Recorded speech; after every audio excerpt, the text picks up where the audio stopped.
Cukierman, si elle veut bien la demander. Vous avez la parole.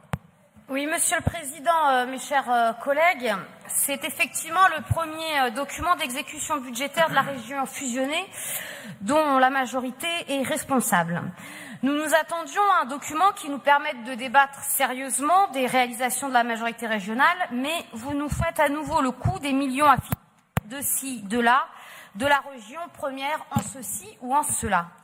Il nous a donc fallu redoubler d'efforts, de minutie, pour aller chercher, permettez-moi l'expression, le diable dans les détails, plutôt la réalité derrière les chiffres, tant ce compte administratif est illisible. Il ne permet donc pas à nos yeux un vrai débat de qualité. Je le regrette car nous avons, vous comme nous, des comptes à rendre aux Auvergnats et aux Rhône-Alpins. Je retiens cependant 3 points de ce compte administratif. La formation professionnelle, tout d'abord, première victime de cette année de mandat, près de 45 millions d'euros de dépenses en moins en fonctionnement. Et je citerai à ce propos le Césaire qui dénonce avec ces mots toujours pesés une baisse très forte, sans explication, alors que ce secteur est essentiel en période de faible conjoncture économique et de crise en matière d'emploi. Ensuite, le soutien aux entreprises.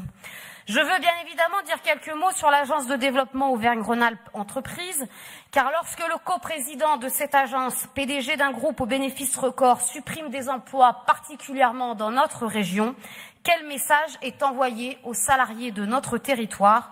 Au-delà, quel message est envoyé aux entreprises de notre région? S'il faut donner un exemple, ce n'est sûrement pas celui-ci. Vous vantez la note de la région, et le premier vice-président l'a fait également, en la comparant à vos homologues.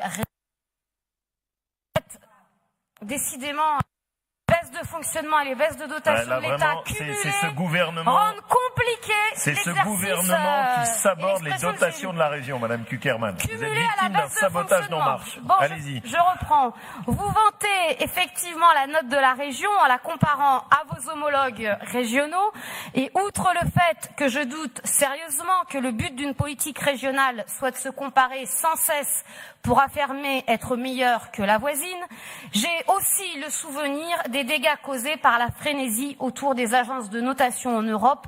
Il me semble même que vous étiez ministre à cette époque. Enfin, un mot sur l'emprunt. On peut, il est vrai, se féliciter de ratios de désendettement améliorés. À y regarder de plus près, on peut s'interroger sur une gestion parfois mal maîtrisée de l'emprunt, comme le note là encore le Césaire.